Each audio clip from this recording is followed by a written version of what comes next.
Hello my dear students, welcome again. आज एक और टॉपिक कर लेते हैं थर्मोडायनेमिक्स का।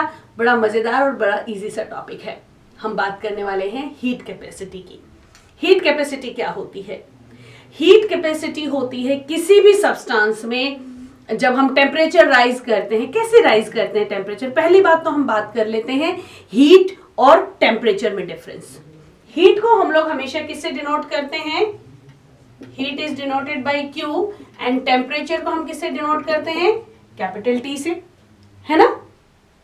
अब इन दोनों में क्या अंतर है? बहुत बार बच्चे हीट और टेम्परेचर में कंफ्यूज रहते हैं। बच्चों, हीट एक फॉर्म ऑफ एनर्जी है जो हम किसी भी सब्सटेंस में सप्लाई करते हैं। उसमें अगर हम लोग हीट ट्रांसफर करते हैं किसी भी सब्सटेंस में, कैसे? गैस जला के, हीटर जला के, बर्नर जला करके, पतीले में पानी रखो, बीकर में पानी रखो, गैस जला दो। हम क्या ट्रांसफर कर रहे हैं? हीट ट्रांसफर कर रहे हैं। उस हीट ट्रांसफर करने से वो क्या हो जाता है? टेम्परेचर उसका राइज हो जाता है।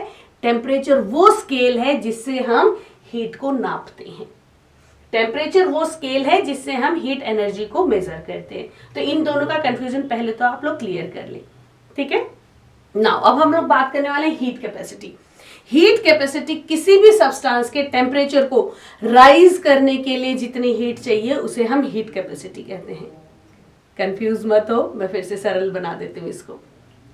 आप लोगों ने देखा है, जैसे मान लो चाहे पानी ले लो, चाहे मेटल ले लो, कुछ भी चीज़ है, किसी को भी जब हम गर्म कर रहे हैं, हमने जैसे ही उसको गैस पे रखा, ऑन किया, क्या उसी वक्त उसका टेम्परेचर राइज होना शुरू हो जाता है या थोड़ी सी देर बाद? कुछ सेकेंड्स लग सकते हैं, कुछ सेकंड्स लगेंगे, उसके बाद टेम्परेचर राइज होना शुरू हो जाएगा।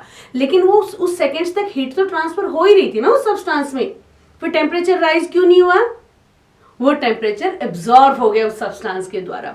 वो एब्जॉर्प्शन प्रॉपर्टी सबकी अलग अलग होती है, नेचर पे डिपेंड करते। अब देखो, उतनी ही हीट अगर मैं किसी एल्यूमिनियम रॉड को गर्म करने में लगाऊं और उतनी ही हीट पानी गर्म करने में लगाऊं, उतनी ही देर दोनों को गैस पे रखो, कौन ज्यादा गर्म हो जाएगा?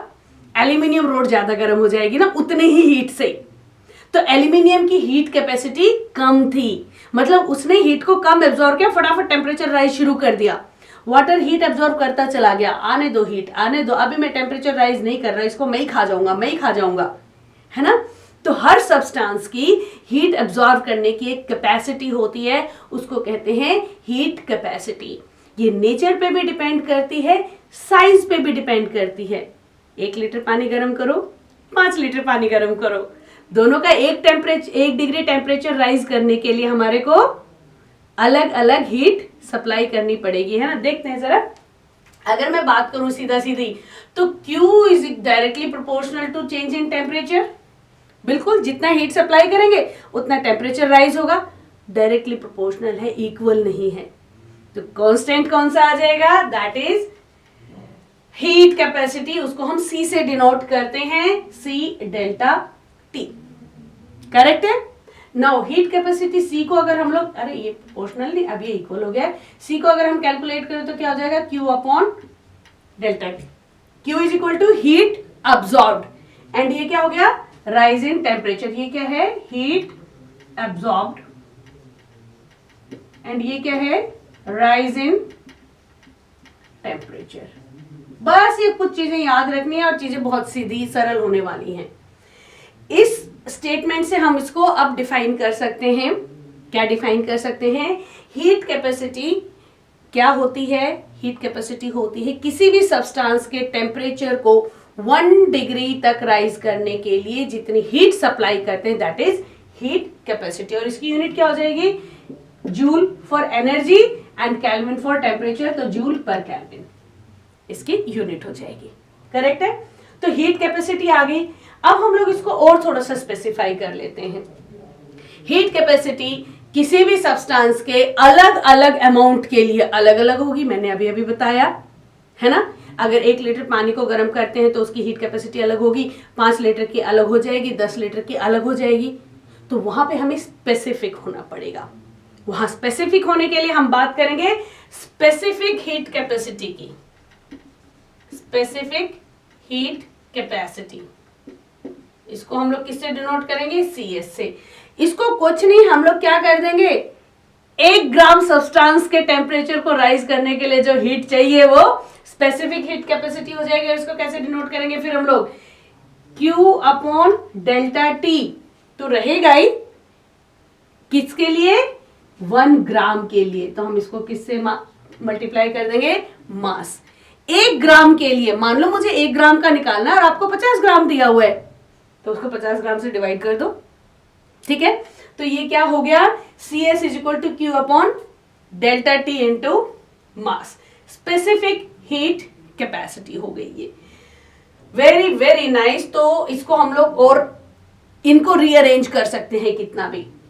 अब देखो अगर मैं इसकी बात करूं तो ये क्या हो जाएगा, Q upon T is heat capacity, तो ये क्या हो जाएगा, CS is equal to heat capacity multiplied by mass. Super easy होता चला जाएगा। नाउ एक और हो गया, हम लोग मोलर में भी इसको ले सकते हैं, मोलर हीट कैपेसिटी, ठीक है।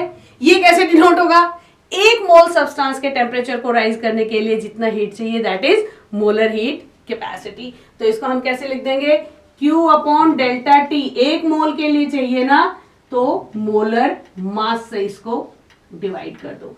Q अपॉन टी आप जानते ही हो क्या है, क्या है, हीट कैपेसिटी है, तो आप मोलर मास से कर सकते हो। अब इन इक्वेशंस को हम बार बार रीअरेंज किसी भी जगह कर सकते हैं एंड डिजायर्ड इक्वेशन पा सकते हैं। न्यूमेरिकल पे जिस चीज की जरूरत है, मास में दे रखा है तो हम लोग उसको स्पेसिफिक में कन्वर्ट कर लेंगे, मोल्स में दे रखा है तो मोलर में कन्वर्ट कर लेंगे। नाउ देखो दोनों के यूनिट में भी चेंज आ गया। ये क्या हो गया, Q for joule divided by temperature है पर केल्विन, मास क्या हो जाएगा, पर ग्राम हो जाएगा, पर केजी, ठीक है, मास में आ गया। अगर इसकी बात करेंगे हम लोग तो क्या हो जाएगा, जूल्स पर केल्विन पर मोल, राइट, जूल्स पर केल्विन पर मोल। यूनिट में डिफरेंस आ गया, देख लेना, यूनिट देखते ही आपको पता चल जाना चाहिए। कई बार आपको नहीं दिया होगा, वो बोलेंगे कि ये है हीट कैपेसिटी भाई इसकी, ये है जूल पर केल्विन पर मोल, तो आपको पता चल जाएगा कि ये कौन सी है, मोलर हीट कैपेसिटी है। जूल पर केल्विन पर केजी है तो आपको पता चल जाएगा ये क्या है, स्पेसिफिक हीट कैपेसिटी है। जूल पर केल्विन है तो हीट कैपेसिटी है। तो इनको हम लोगों को जगह जगह रीअरेंज करके चेक करना है। मैं आपको न्यूमेरिकल कराऊंगी तब और स्पेसिफिक हो जाएंगे। नाउ एक चीज और बताना चाहूंगी यहां मैं आप लोगों को, हीट कैपेसिटी C से डिनोट करते हैं। अगर हम लोग कांस्टेंट वॉल्यूम पे देखें तो उसको हम क्या लिखेंगे, CV, heat capacity at constant volume. और अगर कांस्टेंट प्रेशर पे देखें तो क्या बोलेंगे, CP, heat capacity at constant pressure. दोनों सेम नहीं है, जैसे एंथैल्पी और इंटरनल एनर्जी अलग है ना, ऐसे ही heat capacity at constant volume अलग है, heat capacity at constant pressure अलग है। देखना जरा, heat capacity at constant volume और heat capacity at constant pressure में डिफरेंस है। ये कब ज्यादा हो जाएगा, देखो CV ज्यादा होगा CP से, किस केस में, जब एक्सपेंशन वर्क हो रहा हो, यानी कि वॉल्यूम जो है बढ़ रही है। अगर वॉल्यूम बढ़ रही है, एक्सपेंशन हो रहा है, तो जो एनर्जी हम सप्लाई कर रहे हैं तो वॉल्यूम बढ़ने में भी जा रही है ना, वो हीट कैपेसिटी वॉल्यूम बढ़ने में भी जा रही है, तो वो कुछ हीट वॉल्यूम को बढ़ाने में लग जाएगी। तो उस केस में CP जो है CV से कम हो जाएगा। और CV कम होगा CP से किस केस में, जब कंप्रेशन वर्क हो जाए। कंप्रेशन होगा तो जो वॉल्यूम घट रही है गैस की, उसमें से एनर्जी लिबरेट हो रही है, अब वो एड ऑन हो जाएगी तो CP ज्यादा हो जाएगा। नाउ यहां पर इसका तो एक जनरल सा आइडिया दे दिया मैंने तुम्हारे को। और किस केस में CP is equal to CV होगा, किस केस में हो जाएगा, केस वो होगा जब वॉल्यूम कांस्टेंट हो, वॉल्यूम में चेंज ना हो, देन उस केस में CP is equal to CV। अब इन दोनों का रिलेशनशिप देख लेते हैं, बहुत इंपॉर्टेंट है ये रिलेशनशिप, आप लोगों के एग्जाम में इसमें से न्यूमेरिकल जरूर आएगा। ये रिलेशनशिप करवा देती हूँ, फिर उसके बाद कुछ न्यूमेरिकल्स, अगली वीडियो में न्यूमेरिकल्स करा देती हूँ। अभी मैं आपको रिलेशनशिप बता देती हूँ CP और CV का। देखते हैं रिलेशन बिटवीन किसका, CP एंड CV, ठीक है। Heat capacity at constant pressure and heat capacity at constant volume के बीच में अगर हमारे को रिलेशनशिप निकालना हो तो हम उसको कैसे रिलेट कर सकते हैं। देखो पहले इसको हम डिफाइन कर लेते हैं। CV क्या हो जाएगा, rate of change of internal energy, है ना, कितनी इंटरनल एनर्जी चेंज हो रही है, तो that will be delta U upon delta T। Rate of change of internal energy किसकी बात कर रहे हैं हम, कांस्टेंट वॉल्यूम पे बात कर रहे हैं।